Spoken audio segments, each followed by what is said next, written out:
Hey there, everybody. It's not quite 4 p.m. As a matter of fact, it's way earlier than that. It's 1 p.m. Eastern. Hope you all don't mind. I appreciate you being here on such short notice. We just had a schedule change where I can't be around to do the 4 o'clock thing. So I figure might as well push it up and provide this time for everyone, for y'all. And this update that I wanted to just make sure we talk about. So anyway, get your questions in right now. Put it right in the chat wherever you're watching. Hopefully you're on the Endtime.Church website. Endtime.Church/live is our live page for everything we do 3 times a week, give or take. As well as our app, Endtime.App. See that at the bottom of your screen. You can ask questions anytime there. 24/7 fellowship, prayer, you name it. Discipleship's going on every single day of the week, and it's our app. It's not somebody else's. It's not giant companies. It's the church being the church. It's not for content, even though it's easy to find it there, but the point is for community. That's the point of it. All right. Amen. All right. So please, whether you're on Facebook, YouTube, or our official pages, or Twitter, X, you can find me at Manti4 on X, by the way, as you see at the bottom of the screen there. If you're interested in whatever, I'm on there. And wherever else we are. Probably forgetting something. Anyway, just type in your question right now or at any point during our time together. I don't want to rush us. We'll take as long as we want. As long as we're not going over 2.5 hours, we should be fine. Okay, so very funny, bond servant. That's very funny. I like to surround myself with funny people. It makes the day easier. So please chime in. Please chime in and share this if you would, please, especially if you're watching on YouTube. Just on the YouTube video, just hit share. Or the links or whatever. Much obliged. Okay, so first and foremost, before we get to your questions, this time is for you. Like we say, this is not for teaching or anything like that. It's for you to ask whatever of me, ask a pastor, whatever you said. I said something crazy or wrong or whatever. Now you can challenge me publicly. It's great. Or any issue that you have at all, any current event, any Bible thing, anything. Okay. Praise God. Israel war update or talk. Thankfully, I just got a little, obviously it's a bad time. Okay. It's a rough time. Those of us who love Israel, I've been going through obviously nothing compared to the citizens of Israel are, but just seeing the backlash against Jews around the world, kind of frightening and depressing, and but also motivational, right? Should be anyway. So this morning there was a kind of an impromptu, last minute announcement that the Hezbollah chief Nasrallah was going to give this big speech, and they made a big deal of it, and they set up this great, huge, whatever place for him to speak at, and it was really promoted. And thank God it was nothing. There was reporting that it was going to be a declaration of war from Hezbollah, that they would join Hamas in the fight against Israel to eradicate the state.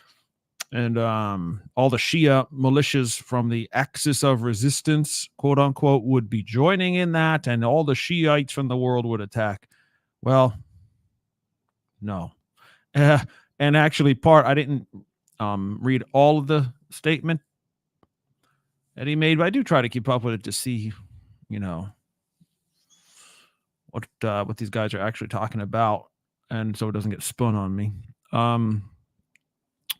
But basically, he said a little blurb about Iran being, yes, they support all these axis of resistance countries and the movements in them, like the Houthis in Yemen and like the Hezbollah in Lebanon and the different ones in Syria, the Alawites in Syria and Iraq and all this stuff. But they're free to do what they want. like they what is it? His phrase was like Iran won't force them into doing anything. It's true, number one, and it's a very important point. You can't, just because you have bluster and talk doesn't mean it's actual facts. I think we can appreciate that. Just because leadership of a country says something doesn't mean it's true. Even it serves other purposes sometimes. Anyway, thank God it wasn't a big invasion today. Of course, there's still trouble. There's still threats and very real, weapons being fired over that border area, but it's not a full blown, invasion. And Hezbollah is a lot better equipped, better armed than Hamas for sure. And yeah, and I don't know if it made any difference, but I saw at the last moment, it seems the if you know Lebanon, I'm not going to get into all Lebanon's very, very complicated history, recent history. Like they had a civil war there not too long ago, and their government's officially, it has to have Christians and Muslims, and there's two different types of Muslims in there. Anyways, so the main Christian party, the leader of that party, actually last night said we are against Hezbollah doing anything. In fact, we call on them to withdraw from southern Lebanon. That's a big deal. Unless I missed something, I've never seen that before. And kind of always annoyed me about, like, why the Christians do they hate Israel that much that they're going to put up with Muslim terrorists in their country who could do whatever they want whenever they want? It's a joke, as if they were separate. Hezbollah, for whatever you want to think of it, technically they are, not technically, unofficially, they are the government of Lebanon. So anyway, it was great that they didn't actually go all in on this. So we'll see. There's a lot of pressure, obviously, on Israel to not do what they have already decided to do, which seems to be elimination of Hamas completely.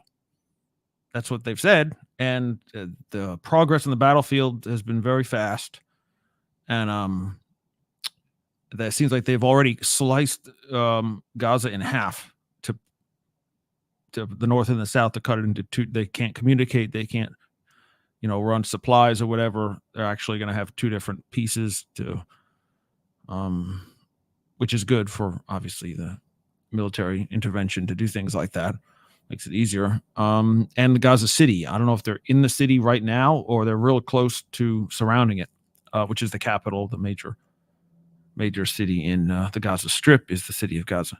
So, so far it's been going not like perfectly or whatever, but very fast. And the Israelis are really seem like they're all about actually destroying the movement, which is kind of unique. We kind of sort of maybe did something like that with ISIS, but it wasn't one nation doing it, and it wasn't all in. It wasn't, right? The Kurds were basically doing the fighting for us. And you can't get rid of an ideology, right? So there's that. But you can take out infrastructure, you can take out tunnels, you can take out the leaders, you can take out the weapons, right? So anything that does remain is very manageable, not like it is now. So they're kind of paying the price for making a deal with the devil, as it were. And unfortunately, that's the biblical pattern, and that's what's going to happen at the end of the age again. But anyway, that's the update. If you all want to talk about that more, we definitely can. Just go ahead and ask it. All right, see a bunch of folks chiming in. Let's get to your thoughts. Do you think Iran is going to make its move, seeing they are amassing troops? Where are they amassing troops?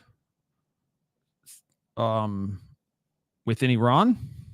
I saw a couple, what was that, last week?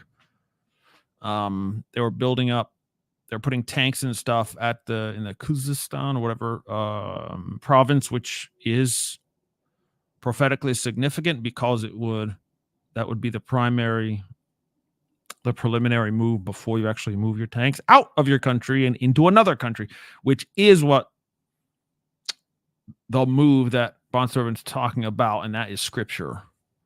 Okay, just one thing on this. If there's any confusion, please let there not be any confusion. The nation of Iran is not the same thing as the proxies that Iran supports. The nation of Iran and their army, their military, is not the Houthis in Yemen. They are not Hezbollah in Lebanon. They are not Hamas. They are not even the Shiites in Iraq or Syria. Those are all locals. They're not Iranians. I mean, you have people advising them and whatever. But the point is, that's not the nation of Iran. Okay? So though, even if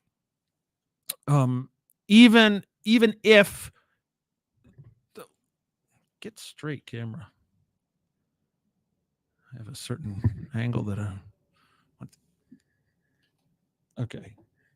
Sorry about that. Tech support is on the phone. Okay.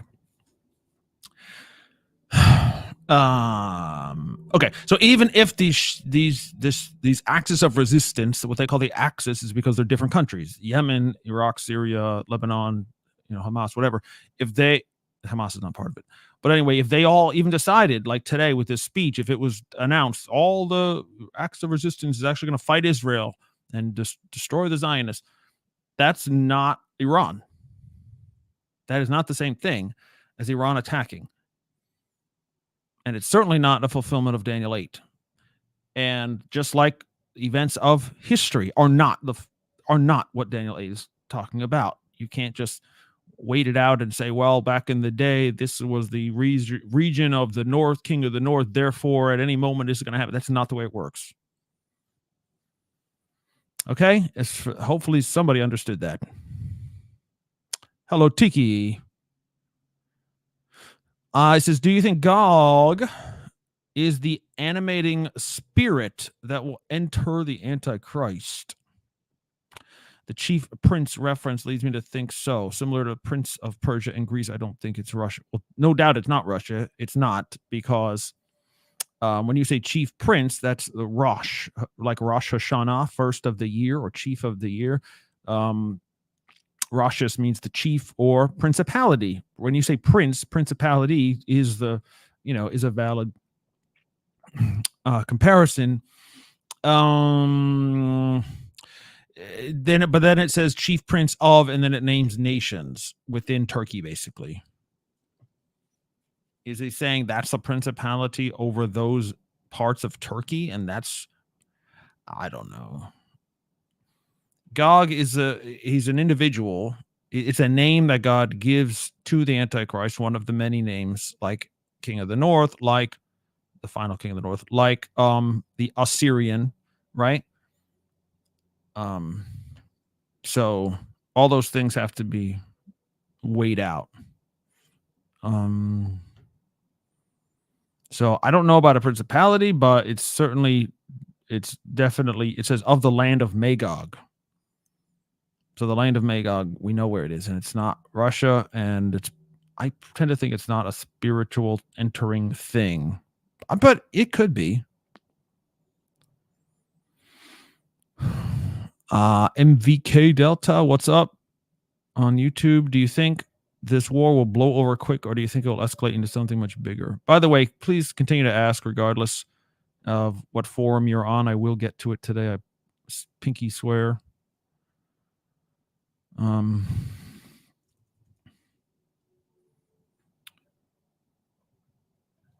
Including on my Facebook page, which I always seem to ignore. So I'm just going to go look at that if you don't mind. Okay. Somebody did ask something. Oh, no, they didn't. Sorry. Okay, here we go. Right. Is the war will blow over quick, or I don't know. It doesn't seem like it's going to blow over quickly from what Israel is saying about their goals. I've seen that they're going to take a year to do this. They're giving themselves I think, a month or 2 or 3 months to actually do the main fighting, and then the rest of the time mop up work, so to speak. Now, who knows if that's going to actually happen, or it never goes the way you want in war. I'm thinking of America's plan for Iraq after Saddam didn't really go as planned. Even counterinsurgency, yada yada, right? It just didn't work. So what I'm seeing, it's a year-long plan. If that's the case, it will not blow over quickly. But what could blow over, I hope it blows over, which is this global condemnation of Israel. Do I really have faith in that? No. But the just immediate, stop bombing there. That's not good. That's humanitarian violations or whatever. They have no idea. The UN is clueless. They have no idea what they're talking about. These protesters in college campuses, they have no idea what they're saying. That doesn't mean it's not dangerous. It is. But they definitely don't have. These things happen. We've seen it many, many times. They bubble up for a couple of days or weeks and then they go away. Or if they subside a good deal, right? Because they move on with life. Like, I got to go back to class now. I have to live in America, actually, or in London, whatever. So, I don't know. So I hope the actual war doesn't look like it's going to blow over quick. I hope that this global condemnation, or they just get sick of saying it and realize Israel's not going to listen to them, and they're going to do what they need to do, and that's it. I hope I hope we get to that point. So yeah, the only thing it could escalate. It could. Israel is, again, this is a lot of these statements that these countries make are for domestic consumption. It's to make their population feel good and strong about the evil Zionists, and they're the real enemies. Don't look at us, your government. Look at them. As your problem, he calls your problems. Typical Nazism, Hitler stuff. But there's no. Nobody can challenge unless we're talking about the big boys: Turkey, Iran, and Egypt. Those are the big boys. Nobody else has a military worth a darn that can touch Israel, honestly. But again, we've seen this before: 1967, 1948, 1973. Actual nations got together and tried to destroy Israel, and they failed. So, they're much stronger now, and so we're not at that point, thank God, not yet. Anchor Down, hello, my friend, says recently Joel Richardson shared information about a meeting a few years ago between prominent leaders, including imams and rabbis, about a third temple or a house of prayer for all nations. Break. Okay. Of course, he cautioned that diplomacy can take a long time. This is the first time he shared it publicly. It was interesting to me because Joel Richardson has always erred on caution about any speculative subjects. Well, I know exactly what you're referring to. I'm pretty sure. He's talked about it for years. And there are some groups of Jews in Israel. Now, listen to me carefully. There are some that want to build the temple, and it's not about diplomacy, guys. There can be meetings and diplomacy and whatever. That's fine. It's not going to matter. It doesn't not matter who agrees to build it at all. It's not about diplomacy. It's about the covenant with death and the grave. The temple is not possible until the entire situation is changed. The entire status quo has to change. Jordan cannot control the Temple Mount anymore. Nobody's talking about that. I don't care what rabbis and imams talk about. Nobody's talking about that. Turkey, Iraq, Iran, Syria, Jordan, Saudi Arabia, Egypt, you name it. They all have to agree this is the plan. And we're all on the same side. And we all agree we're not going to attack Israel for it. We're not there yet. It's not diplomacy. It's supernatural intervention. This is why we have to know what the scriptures say about the wars that happen around Israel before this final period of 7 years. This is why you have to study Daniel 8 and Daniel 11. Because they tell you that. This, when Jesus has wars and rumors of wars and stuff, he's not being general. When he says kingdom against kingdom, he's not being general. He's being specific about Isaiah chapter 19. Okay, so we got to sharpen up. And it doesn't matter what any group, whether it be God's Holy Mountain Project or whatever Jews or rabbis say this or whatever imams say that, not relevant. It does not matter. Okay? Please. Western prophecy experts, quote unquote, moved Magog to Russia during the Cold War. Yep. But at every other location they kept in the lands referenced Magog, Meshech, Tubal, Gomer, Beth Togarmah, all Turkey. Yeah. Yeah, it's interesting how that works, right? But the enemy of the day all of a sudden is what the Bible's talking about.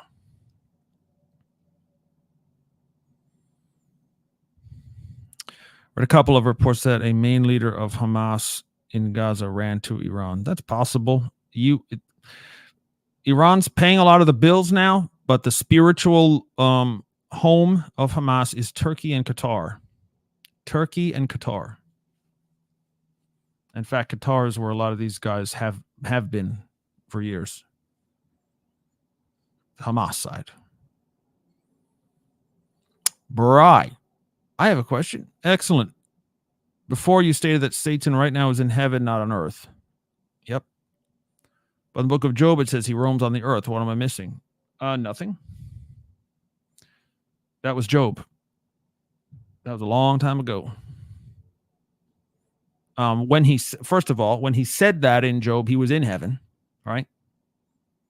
Came before God and the angels, right? So he had free passage. But the New Testament doesn't say anything like that. In fact, the only time we see Satan is in heaven.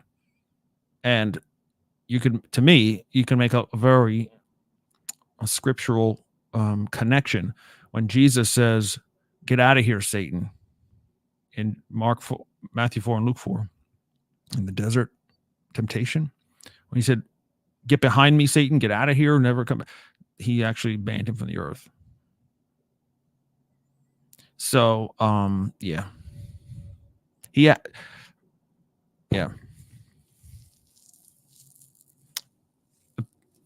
I would just say, even if you don't want to believe that, I wrote Revelation 12. I wrote a whole section of Flee to the Mountains about this. We got to understand it right. Satan, yes, he cast, right? There was a time period where there were satanic things. He wanted to devour the child as soon as it was born. So that was the earth and the plan there. But then after that, something changed. And then there was war in heaven during the final 7 years. So he has to be in heaven to make that happen. And he's only one person. Satan is, whether you, I don't call him what you want, a person, entity, whatever. He's not omniscient. He doesn't know everything. And he's not everywhere. And he's not omnipotent. He doesn't know everything. So yes, he is not here. If he was here on the earth, you would be able to see him. Or experience him somehow. He could have a location. He's in Georgia right now. Devil went down to Georgia. MS Mokul, I assume, my brother. Khuzestan, right, is where Shushan is located. Yes, that's correct. We are really close to Daniel 8, Ram Goat conflict. Even U.S. bases are under attack by Iranian proxies. That's correct. And a point of that being Iranian proxies, not Iran itself. Now, that could be a forerunner, right? It's a sign of that they're just going to attack who's ever there. I think Iran is smarter than we usually think, which is they're not going to attack America. They're going to send other people to attack them. You go. I'll give you money and weapons. Sure, you go do the fighting and dying. We here are going to be just fine until we're ready to invade. And we're not going to invade Israel. You got to go over a lot of land to get there. Right? So anyway, yes, it's possible that we're getting very near, because when we see things like in that province, or Shushan or Susa, where Daniel was shown this vision, it's definitely time to wake up, okay? And we should be. But yeah. Is the Gog of Magog war the same as the Great Tribulation? Yep. Yep. It's an invasion of Israel by the enemies of Israel who had peace and then broke it. That's exactly what the 70th week of Daniel is. And when they attack, just like Jesus said in Luke 21, when you see Jerusalem surrounded by armies, you know her desolation is near. Therefore, get up and flee to the mountains. Yes, it's the same. Rosh means head or first. That's right. We said before. Could Gog be the principality over Meshach and Tubal and Magog? Right. That would be the theory. Yes. If that would be the case, that's what it would mean. I don't think I'm there yet, but that's what it would mean.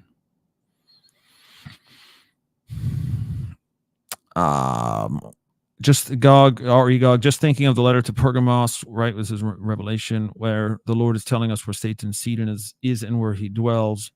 Well, it says where his throne is. Yeah, and it does say where Satan dwells. And that should tell us a little something, right? That's on the western coast of Turkey, for sure. And remember Revelation 13, it says Satan, or the dragon, gives his throne to this final kingdom during the last 3.5 years in order to hang that over, kind of like, I think he has to be on the earth to do that. That's why he gets cast out at the midpoint. And that's why only when he's here can there be the abomination of desolation, and only then can they invade.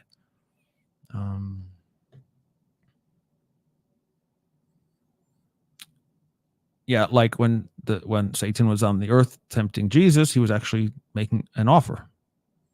He said, you can have all these kingdoms, just bow down and worship me. I think he may need to be there in person for that to happen, right? I'm worried about my brothers and sisters in Christ in the USA. Well, I think you should be. Under leftist influence and open America borders, I feel that USA will have to be rendered impotent for Daniel 8 to occur. Maybe. I mean, that's what many of us who live here have, have been speculating. Mark Davidson and I talk about that fairly often. There's really only two solutions, two eventualities. Either we're talking about Iran doing whatever they want and invading Iraq and Turkey and Saudi Arabia. It doesn't sound like we would allow that right now, right? NATO is Turkey, and Saudi, we have a lot of interest there, oil and the monarchy. And Iraq, of course, we spent billions of dollars and many lives. So it doesn't seem like we would just allow that. Well, here's the thing. Either God's not going to allow you, America, to stop them. Okay, so that either means we're totally just removed, just we take out the military completely, or maybe we withdraw to Israel borders, maybe, or something. But we're not in the way of Iran, or they just beat us.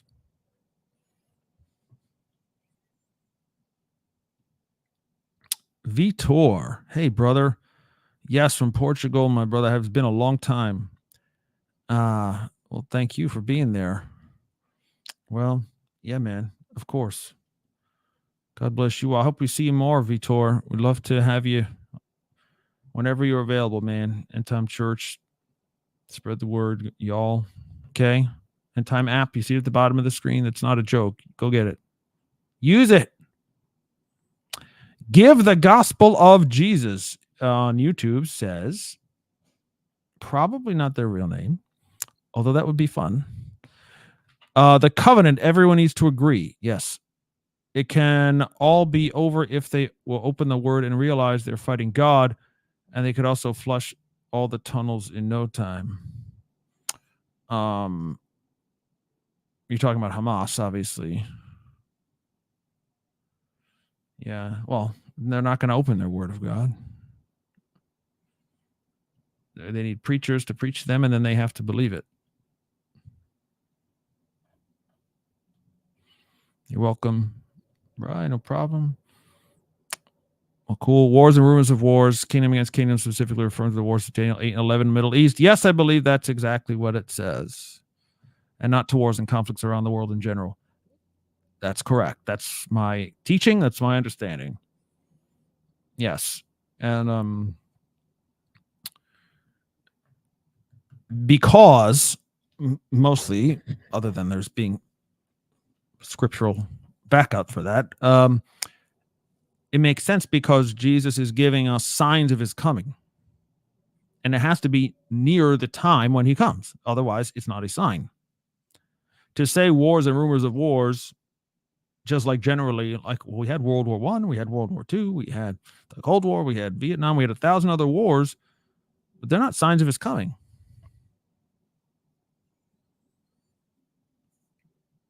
Because they're not happening right before he comes. We've had wars. That's what humans do. We kill each other. That's what we love. Hurting, killing, conquering, empires, subjugation, slavery. We love all that stuff. It's just what we do. It's always been that way. So he's not really telling us there's going to be wars. Well, no kidding. Jesus isn't telling me anything.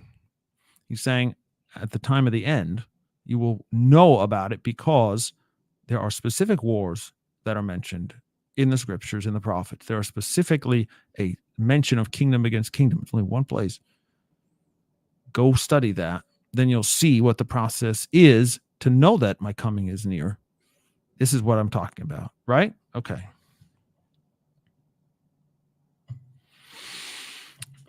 Mark Davidson, in his book about the book, I assume being Daniel Revisited, I suggest you all read that.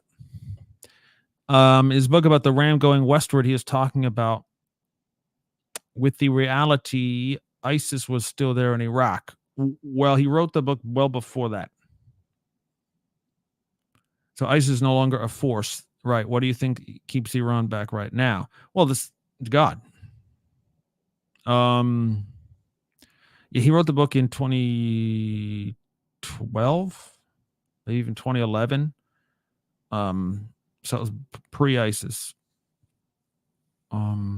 It's not that they're being held back by anything that I know of. They're driven by a eschatology. The Iranian leaders have an end times, and they have an end times leader that they are waiting for.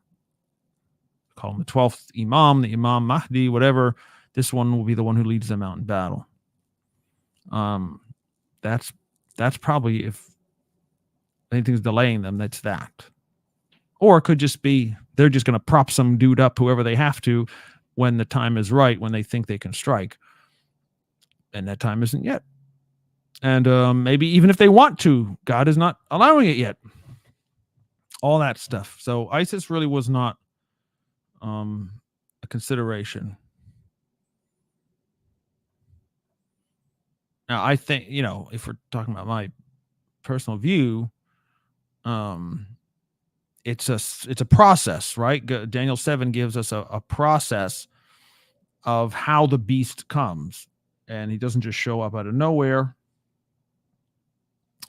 There's a 4-stage process about how that happens. The first is the lion. That has to do with Iraq, the country, and the beastly things that come from it. Depending on how you interpret that, that could be, what happened with Iraq and America and Saddam Hussein, that whole thing, or with ISIS itself, which was formed there in the wake of that. So that's the lion period. Only after that lion period is over, then the bear period comes, which is the Iranian invasion. So,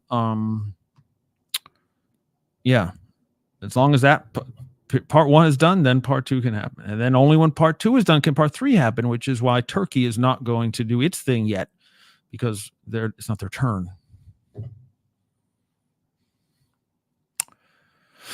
Yes, I think Joel would agree with you. They've been teaching about the wars leading up to the final times. Forgive me, he mentioned government officials too, but again, caution viewers. Yeah, I would just caution you, doesn't matter who you like or trust. It's just not the case.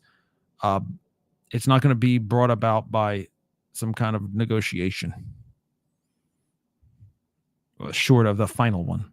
This is why they call, whenever you hear peace talks in Israel and 2-state solutions and all this, whatever, it's always comes back to the Temple Mount in Jerusalem, the status of Jerusalem, the final status, quote unquote, right? The final status of Jerusalem. Final. That means nothing else. The only time there's going to be a change where that would facilitate such a major Temple Mount change issue is the final covenant. And a covenant has to have 2 signatories, Israel and all her enemies. All of them. If I don't know, if Saudi Arabia walks up to Israel now and says, I've got a deal for you. We're going to have peace, and we're going to advocate for this or that, and we're going to have relations and all stuff. Okay, but that's not all of them. Even if Saudi and Syria and Turkey all came with a piece of paper and said, okay, here's the contract. We're not going to, you can build the temple. Yada. That's still not right. It doesn't matter what these people say. It doesn't matter what the countries do. They have to align themselves first as one unit. They have to fight it out, unfortunately. Massive wars and destruction is the only way. That's what Daniel 7 and 8 and 11 tell us. And Jesus tells us that's the only way they're going to form this beast at the end to make the deal with Israel is to become one. When you see Iran, Iraq, Syria, and Turkey all one country, or one super country, or, something, now you can think about the covenant and the temple. But before that, it's pointless.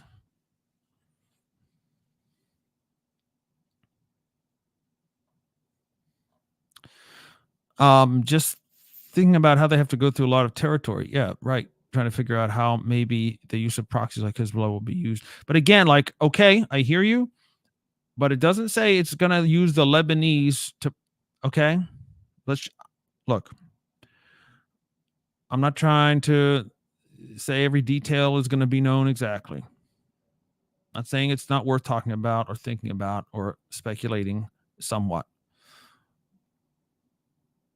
But what God has said is very plain, is that nation will do it. Maybe or maybe not, other things are employed. But to fulfill what God has said about it, he goes into specific places and does specific things. So it doesn't matter what Hezbollah does. Doesn't matter if Hezbollah in America and Hamas or whatever, the Muslim Brotherhood and all the other in Europe and the West blows up too and decides to fight in the streets and all that. That's bad, but it's not fulfilling the exact prophecy, right?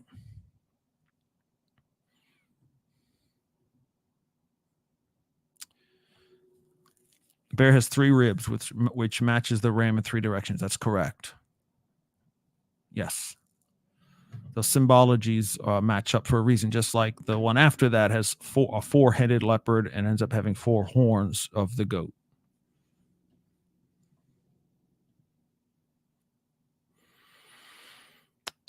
Don't be sorry. We're good.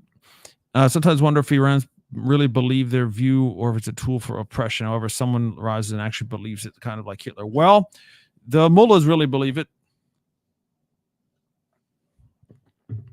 They really do. That's the point of their denomination. The Shia religion, the Shia version of Islam must believe that. I mean, there's flavors of it. Okay, they're called the 12ers because they really like this 12th Imam guy to come back.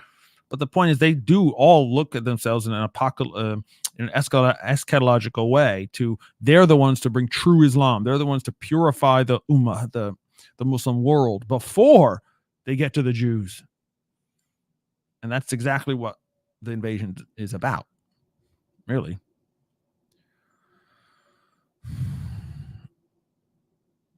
How do you think the 10 kings show up? Will it be obvious or a bit subtle? Not subtle. Daniel 7, the 10 kings, and Daniel 8, the 10 kings come after the division, after Iran does its thing, Persia, okay, after Yavan or Turkey does its thing and takes control, and then it split, the whole region split into 4 units, whatever, whether they're new states or just regions or what have you, north, south, east, and west. When that happens, then the 10 can come.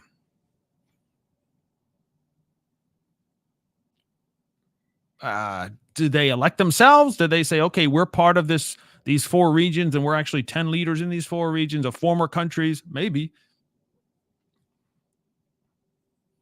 It's definitely not going to be subtle because they have to be there. That's how the little horn rises after the 10. They give him what's it say in Revelation 17? They give him the kingdom, basically, right? They agree. It says they have one mind.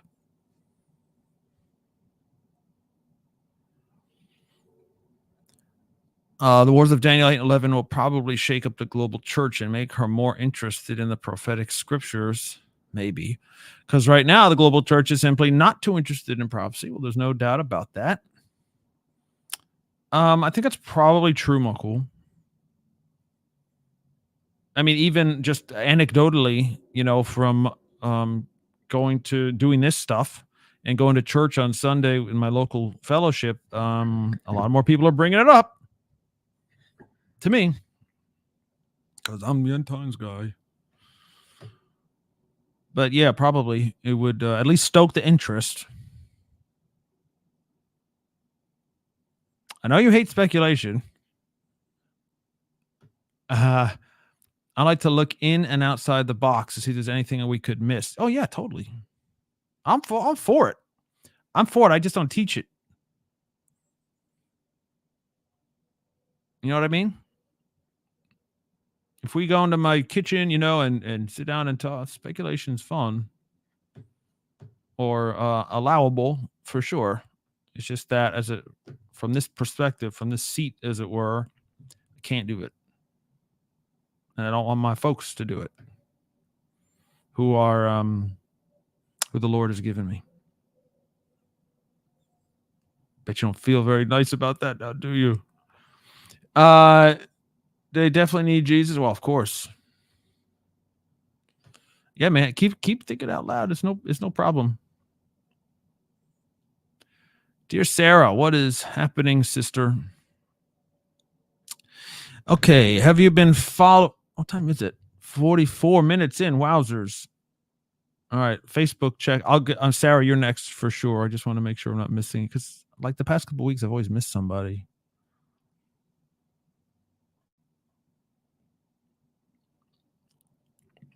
Anyways,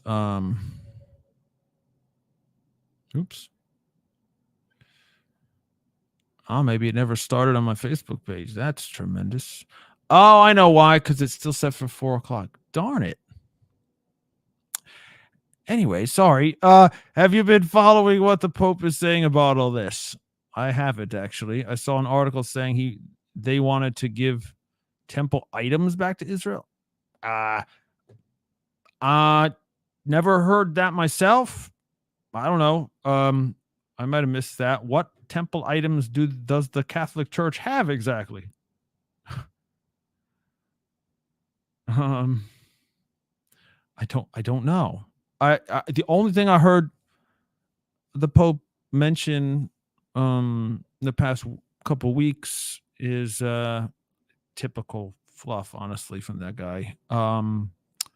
About make sure protect the innocent people of Gaza and international rules of law, don't violate this stuff and end it as soon as possible, negotiate, come to the table. Worthless, just like the Ukraine advice. Absolutely worthless. Wondering also whether the Vatican is involved in any of the planning for how this will shake out after the war. I doubt it.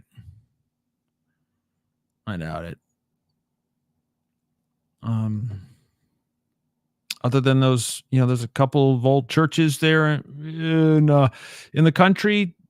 I don't think they have a lot of pull at all. Because obviously this is not the Christian world that we're talking about between Israel and the Middle East. So those are the main parties. Iran and Daniel ate 3 ribs and pushes 3 directions. Yeah, I think we just said that. Their proxies are extensions of their power. Okay, I just got it. Tiki, I got to push back on that, man. They're not. They're just people who agree. Yeah, they use them. They give them money. They give them weapons. But this is not what Daniel 8 is saying. It is not. Trust me, man. No, don't trust me. Trust the scriptures. And it would say something like that. It hasn't invaded yet, which means it hasn't invaded yet. It doesn't matter what proxies do. Proxies. I so hate that word right now. Or backed, so-called Iranian-backed militias, or right? Somebody backed this, somebody backed that. It's like, I don't know. Anyways, this is an old trick. Not a trick. Just that's how wars have gone since like Vietnam, at least, right? You actually send in support to the South Koreans or the South Vietnamese, and you're not actually at war. You're just supporting through proxy another country. That's what it is. There's a big difference between I'm trying to make a parallel between America, supporting Taiwan, and America invading China.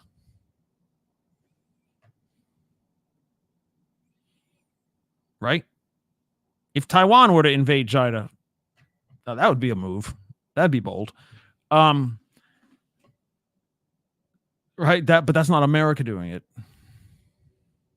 Even if we support them, which we do. Even if we arm them, which we do. Even if we agree with what they're doing, we do. But that's not the same thing as America invading China. Is that help at all? I don't know. It helps to me. Some churches are interested, taken into wild areas of conspiracy. You're talking about prophecy interest. Yes, they definitely do. And it's a lack of leadership. It's a lack of, the pastoral leadership not being educated on prophecy. They just don't know. They don't know it. So they never teach it to their people. So the people can just go off in 1,000 directions and have no focus at all. Or anyone that is interested, all they do is get lazy and consume all the pre-trib stuff or the amillennial stuff that their churches put out, or that they like, or that has been the tradition in their seminaries. So you're not gonna get a biblically grounded church with that. You're gonna get people all over the place. And trust me, again, here's what the trust me, forgive that. I'm just saying from my perspective in my church with people that I know, it's exactly what happens. There's, half a dozen folks that I can think of in my mind right now at my local church who are interested in prophecy things, and they'll all make, come to me and make a comment about this or that, but they're all divergent. And they're out their own little area. Oh, they have a stare. Did you see that? This must be the fulfillment of that. Oh, really? Can we talk about that? No.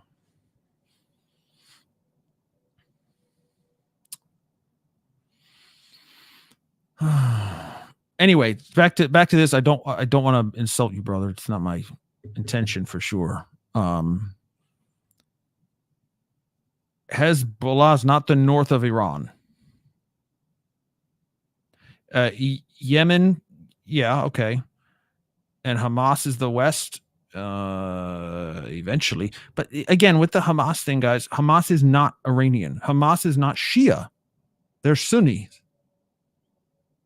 They're not. Okay. Iran is just causing trouble because they can with Hamas. They're not ideologically on the same page. They're not religiously on the same page. This is not a good comparison. Okay. Those three directions, there's no north in any of those examples for sure. And I mean, no, it's hard to, it's not fun to say, oh man, we're not at that point yet. Oh man, we got to wait more. Oh man, Iran hasn't invaded the nation really yet. Could it be that it's actually just proxies doing it? Guys, I've been watching the proxy Iranian thing for, what year is it? For 20 some years. 20 some years. If this was a fulfillment of anything, it would have happened already. It isn't.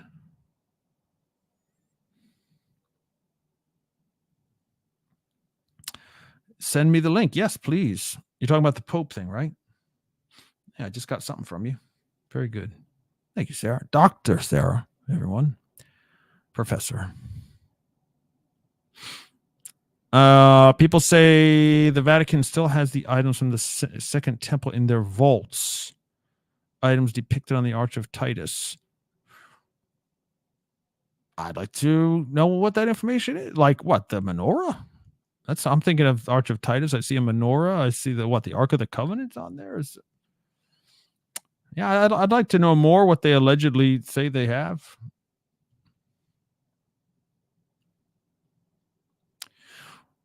Watch Egypt. Well, it's always worth watching Egypt, but I don't have the graphic right now. But maybe I can get it. Okay.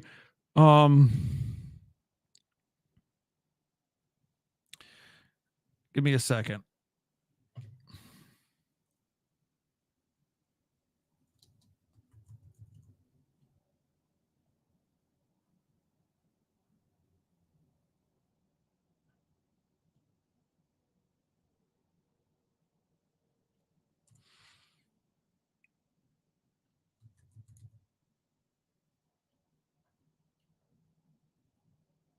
I'm not going to be able to find it. Oh, wait, I got it.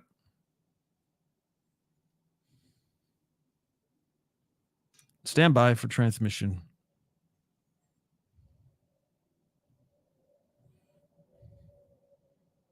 All right, we see that? No. Now you can. Okay, I want you to zoom in on this area here. Egypt definitely is involved, and we should keep an eye on it, but this is where Jesus said kingdom against kingdom.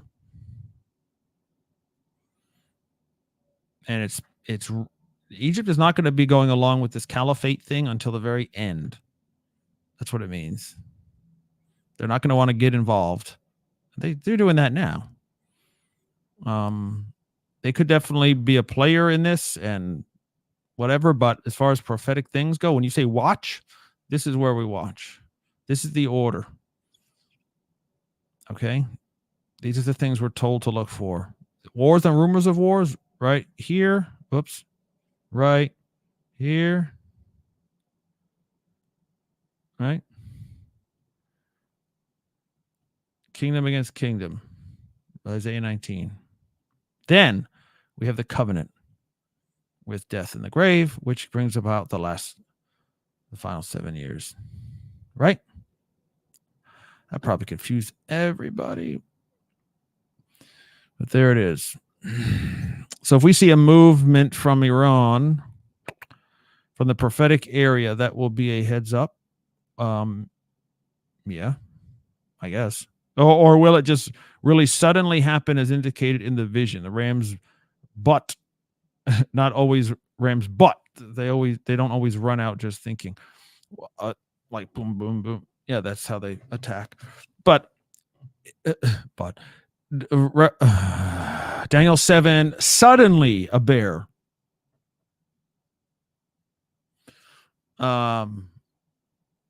Even Daniel 8, when a ram does that budding thing, it's a charge. It's like from standing still to boom, right?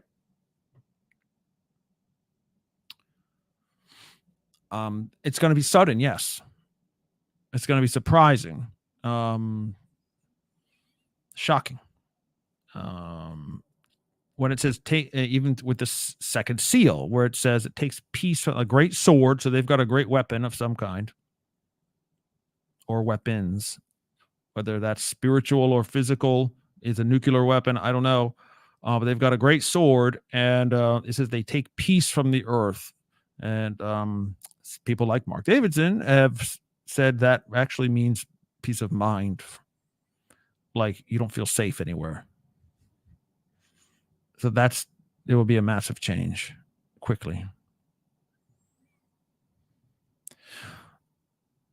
Could search leading Italian parliament. Rome wants to return temple vessels to Israel. Okay, cool.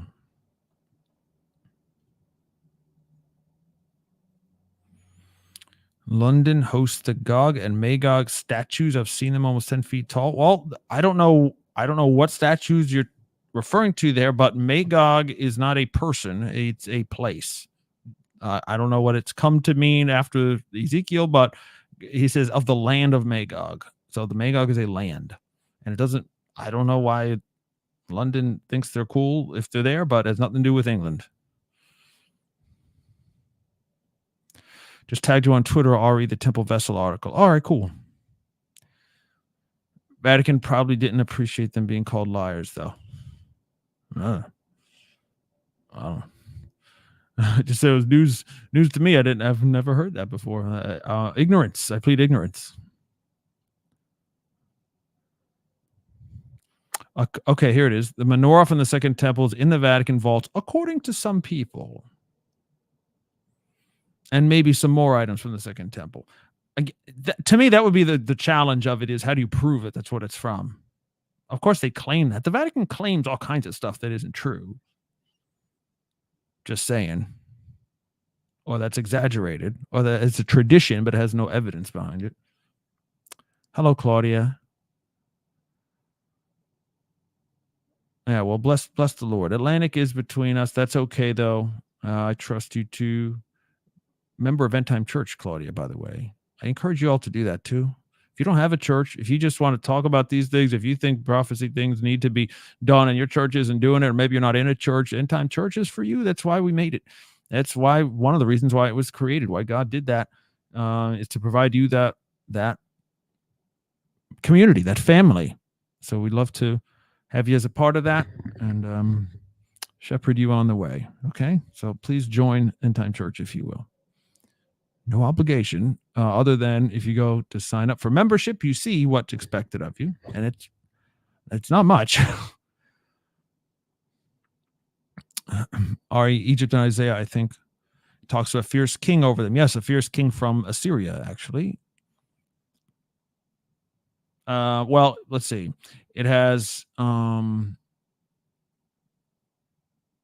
does it say before that? And then a fierce king. I can look it up. Iran's leadership will face some uproars and possibly some changes. Well, I mean, that's speculation.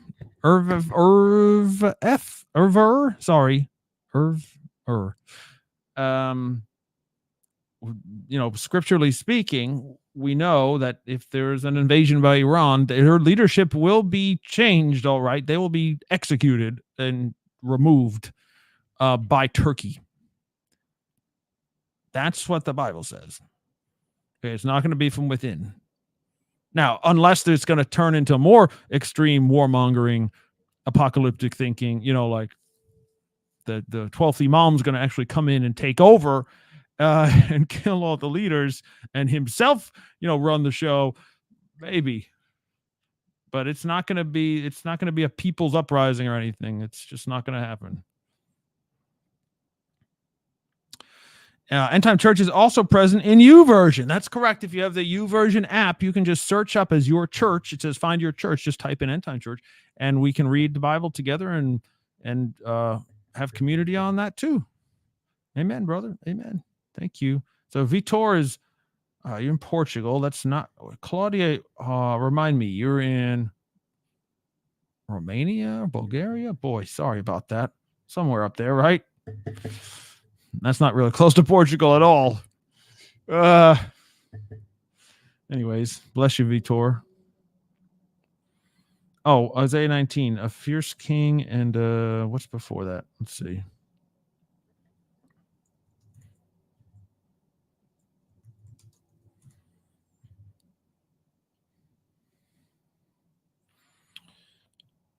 A cruel master. And the Egyptians I will give into the hand of a cruel master, and a fierce king will rule over them. And then it turns out that the fierce king is from Assyria.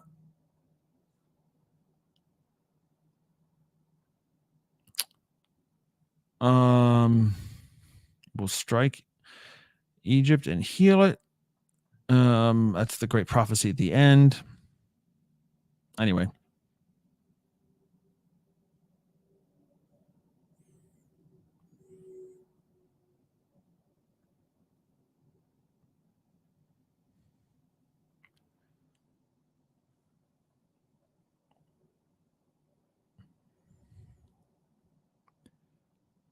That the Egypt wouldn't be afraid and fear because of the waving of the hand of the Lord of hosts. The land of Judah will be a terror.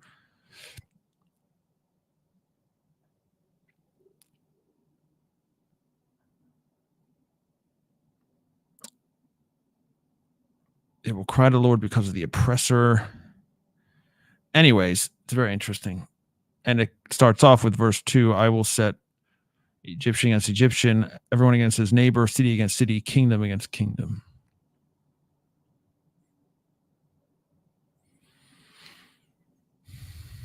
Okay. Sorry, detour. Germany. Why did I think? I don't know what I was thinking there, Claudia. Bless the Lord. Germany. Okay. I got a little kinship with you, little family history. One German grandpa. So we're good. Kind of does make sense. The Roman Catholic Church did rise to prominence after the ancient Roman Empire in 476. Both had their center of the city in Rome, so it's plausible.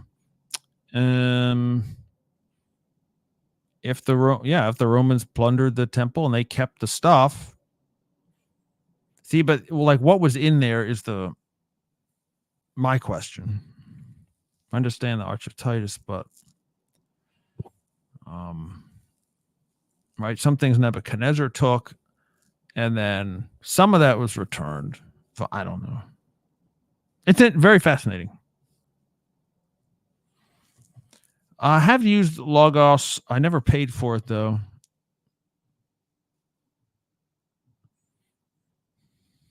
Yeah.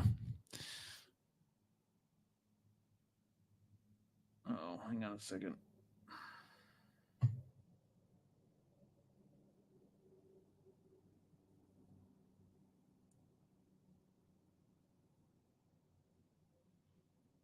Okay. Sorry about my son there. Okay, praise the Lord, everybody. If we're good, then I'm satisfied that we've fulfilled our requirement for our weekly time to get together and of challenge and questions and hanging out. Very cool. Good stuff today. Again, please want to let you know we are brought to you by your tithes and offerings. There's no other way End-Time.Church exists. If you're a member, contribute. Hopefully we get more members. But anything you can give is certainly appreciated. Endtime.Church/give. We are a nonprofit organization. If you're in the United States, you get a tax write-off. You have our commitment to total transparency as far as finances go. And again, if you're a member of Endtime.Church, you can get all that to your heart content. Not a problem. Anyway, just want to let you all know. So if this blesses you, just bless us in return, even if it's a one-time gift. It would be surely helpful because we love to do this and keep coming to you. Monday nights is our teaching and worship night. We're going to continue the book of Zechariah this week, chapter 3. Zechariah 3, Monday night, and we're going to go through that whole book. And then Wednesday, we have a time of prayer, and then Friday is time for this.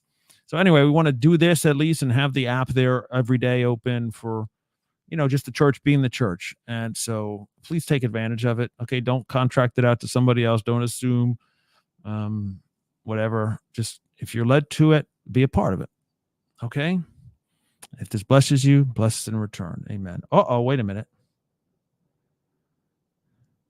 Oh, you fooled me there. Listen, you pray away. Well, we could ask the Lord to take stuff away for sure, right?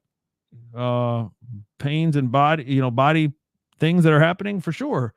By his stripes we are healed. Why not? You could always ask.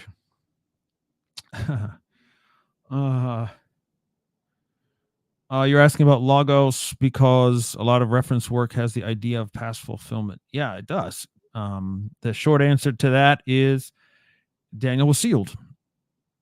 And before God opened it himself, before Jesus opened it, all right, private message. Before he opened it, it's all for naught. Like every theory about it is mistaken, kind of, right? We're talking about prophetic things, the things to come still, especially these weird beasts and animals and what's this talking about and what's that talking about? 7 to the end, basically. The final things. It's kind of worthless speculating, but if God sealed it up, it means you're not going to figure it out.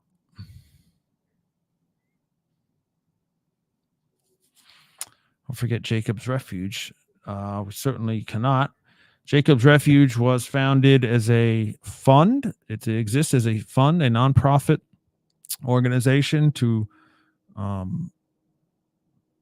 provide humanitarian assistance to Jewish people, both right now around the world in all these locations where we know them, to make friends and to say that we will help you, and of course to the nation of Israel itself. Both today and in the days to come. That's the purpose of Jacob's Refuge. So be a part of that, if you would, at jacobsrefuge.com as well. Okay, there. I got all my talking points in. Love you all so much, and we'll see you, Lord willing, on Monday. Continue in prayer, obviously, for the Lord's people, for the church, for the Jews, for the Muslims to come to Christ, to all that stuff. There's so much to pray for. We don't have a lack. So continue in that, and we'll see you Monday, Lord willing. Pastor Manti for the team here at Endtime.Church. Love you so much. Till next time. Bye-bye.